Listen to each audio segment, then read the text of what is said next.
ایک سوال لوگ آج تک اس میں ٹامک ٹوئیاں کر رہے ہیں کہ پہلے سب مشرک تھے، دنیا میں پہلے سب مشرک تھے، پھر دھیرے دھیرے لوگوں کو احساس ہوا کہ کوئی خدا ہونا چاہیے، خدا ہے ایسا ویسا، پھر لوگ دھیرے دھیرے اللہ کو پہچانا، پھر یہ ہوا پھر وہ ہوا۔ آج تک مستشرقین ہو، سائنسداں ہو، بڑے بڑے اہل علم ہو، سب دماغ لگا رہے ہیں کہ پہلے لوگ مشرک تھے، لیکن قرآن کہتا ہے کہ پہلے لوگ مشرک نہیں تھے۔ دنیا کا پہلا انسان جو زمین پر آیا ہے وہ آدم علیہ السلام ہے، اور وہ مومن تھے، اور صرف مومن ہی نہیں بلکہ وہ اللہ کے نبی تھے۔ تو وہ ایک دین لے کر، اسلام لے کر آئے تھے۔ دیکھو اسلام سب سے پرانا مذہب ہے، ہمیں تانا دیا جاتا ہے، لوگ تانا دیتے ہیں، آپ دیکھ لیں بہت سارے چینلوں پر باتیں ہوتی ہیں، اسلام تو ابھی 1400 سال پہلے آیا۔ اسلام 1400 سال پہلے نہیں آیا، آخری نبی 1400 سال پہلے آئے۔ اسلام تو آدم علیہ السلام کے ساتھ آیا، حضرت آدم اسلام کے پیغمبر تھے، ہر نبی اسلام کا پیغمبر تھا، ہر نبی اسلام لے کر کے آیا۔ تو اسلام جو ہے وہ شروع سے ہے۔ تو اللہ فرماتا ہے سب پہلے ایک ہی دین پر تھے، بعد میں اختلاف پیدا ہوا، وہ لوگ گمراہ بعد میں ہوئے، بت پرست بعد میں ہوئے۔ یہ بتوں کی پوجا کب سے شروع ہوئی؟ جو بت پوجے جاتے ہیں، جو بتوں کی عبادت کی جاتی ہے، غیر اللہ کی عبادت کی جاتی ہے، اس کی تاریخ ہے، اس کو بھی چند جملوں میں سماعت کر لے تاکہ جو ہمارے نوجوان گمراہوں کی گفتگو سن کر کے ذہن کو پریشان کرتے ہیں وہ سنیں۔ پچھلی تراویح میں جو کل آپ نے قرآن سنا اس میں ایک واقعہ گزرا، اسی کو کنیکٹ کر کے میں وہ تاریخ پیش کرتا ہوں، بت پرستی کیسے شروع ہوئی۔ حضرت آدم علیہ السلام کے جو بیٹے تھے وہ دو بیٹوں میں جھگڑا ہوا، ایک کا نام قابیل تھا اور ایک کا نام حابیل تھا۔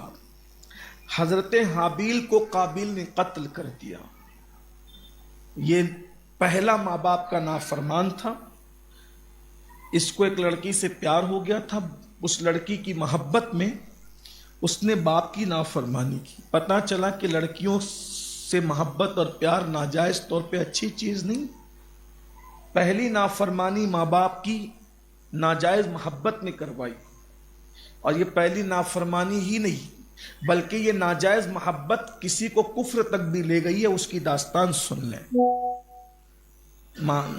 نافرمانی کی آدم جیسے بابا کی، پھر اس کے بعد اپنے بھائی کو قتل کیا، یعنی پہلا قتل بھی ناجائز محبت کی وجہ سے، بھائی کو قتل کرنے کے بعد اس کا منہ کالا ہو گیا، یہ پہلا قتل تھا دنیا میں۔ یہ بھی روایتوں میں آتا ہے کہ اب دنیا میں جس کو بھی قتل کیا جائے گا یا جو قتل ہوگا، قاتل کو تو عذاب ملے گا لیکن اسی قتل کا عذاب اس کو بھی ملے گا جس نے پہلا قتل کیا تھا، کیونکہ دنیا میں جس برائی کی بنیاد جو رکھے گا جب تک وہ برائی قائم رہے گی، برائی کی بنیاد رکھنے والے کو اس کا عذاب ملتا رہے گا۔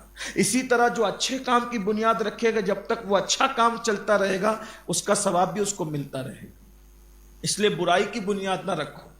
تو اس نے قتل کی بنیاد رکھی، تو جتنے قتل دنیا میں ہو رہے ہیں سب کا وبال قابل کے سر جا رہا ہے۔ تو حضرت حابیل کو اس نے شہید کر دیا، کندھے پہ لے کے گھومتا رہا کہ کیا کروں کیا کروں کیا کروں۔ پھر وہ ابھی آگے آئے گا ایک واقعہ، اس میں آپ کو بتایا جائے گا کہ وہ جو ہے کوے نے آیا اور دو کووں کا جھگڑا ہوا، اور اس کے بعد پھر جو ہے کوے نے ایک کو مار ڈالا، تو پھر اس نے چوٹ سے قبر کھود دیا، اس نے دفنا دیا۔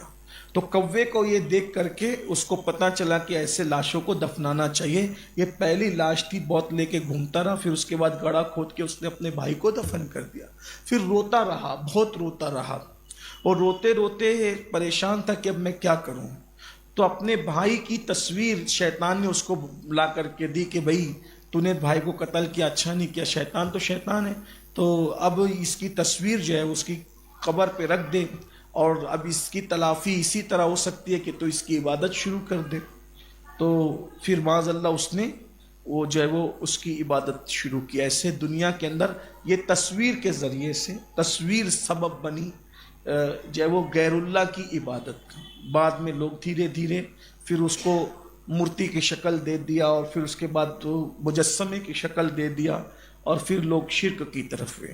تو جب لوگ شرک کی طرف ہوئے، جو مشرک بنتے چلے گئے، یعنی جس زمانے کے نیک لوگ مر جاتے تھے تو ان نیک لوگوں کی لوگ تصویریں بنا کے یا مجسمے بنا کر ان کی عبادت کرنا شروع کر دیتے تھے. تو اللہ تعالیٰ نے پھر شرک سے بچانے کے لیے فرمایا کہ ہم نے انبیاء بھیجے، انبیاء کرام کو بھیجا. انبیاء اسی لیے آئے تاکہ ان کو بچائیں کہ وہ شرک نہ کریں. اکثر ایسے ہوا کہ ابھی جیسے حضرت عیسیٰ علیہ السلام کا ذکر آیا آپ سورہ آل عمران میں کہ وہ خدا کا بیٹا کہتے تھے. عیسائی ان کو خدا کا بیٹا کہتے، عیسیٰ علیہ السلام کو. یہودی عزیر علیہ السلام کو خدا کا بیٹا کہتے. حضرت عزیر کا ذکر بھی آج گزرا، حضرت عزیر علیہ السلام کا ذکر بھی آج گزرا، آپ نے سنا. اگر آگے ٹائم رہا تو میں عرض کروں گا اس کو بھی. تو بہرحال تو یہ لوگ اللہ کے بندے ہیں، خدا نہیں ہیں. اللہ وحدہ لا شریک ہے، عبادت صرف اللہ کی جا سکتی ہے. اچھا، لوگوں کو کیا ہوا کہ پرانے قصے کہانیوں کی وجہ سے جب ان کو ایسا لگا کہ وہ فلاں فلاں فلاں ہمارا خدا ہے، تب ہزاروں سال پرانے داستانیں تھی، تو یہ خدا کی تصویر کیسے بنائیں. تو ان لوگوں نے کیا کیا کہ اس دور کے جو نچنیے تھے، جو فاحشہ خوبصورت عورتیں تھیں، ان کو سامنے رکھ کے وہ تصویر بنا کر کے رائج کر دی کہ یہ وہ فلاں اور یہ فلاں اور وہ فلاں ہیں. یعنی آج دنیا کے اندر جن تصویروں کی عبادتیں زیادہ تر کی جا رہی ہے تو یہ وہ لوگ ہیں جن، ظاہر سی بات ہے ہزاروں سال پرانے جو لوگ تھے ان کی تصویر کہاں سے لاتے. تو جب ان کی تصویریں نہیں ملی تو دور میں جو 100-200 سال پہلے جو خوبصورت لوگ ملے، چاہے وہ جیسے بھی تھے، ان کی تصویریں بنا کر کے پبلک کو دے دیا. پبلک جو ہے وہ اس میں ڈوبی ہوئی. تو یہ تاریخ ہے بت پرستی کی کہ قابیل سے یہ بری چیز شروع ہوئی اور پھر ہوئی، اور انبیاء کرام شرک سے روکنے کے لیے آئے. تو پہلے لوگ مشرک نہیں تھے، پہلے لوگ مسلمان اور مومن تھے. شرک کا سلسلہ بعد میں شروع ہوا اور شرک کے خاتمے کے لیے انبیاء تشریف لائے. یہ اللہ نے فرمایا. تو اس طرح سے یعنی کہ اگر آپ کو کوئی تانا دے کہ بھئی آپ تو بعد میں آئے، تو اسلام پہلے دن سے ہے، اور اسلام آدم علیہ السلام لے کر آئے، اور اس کو مکمل کرنے والی ذات آخری نبی محمد الرسول اللہ صلی اللہ علیہ وسلم.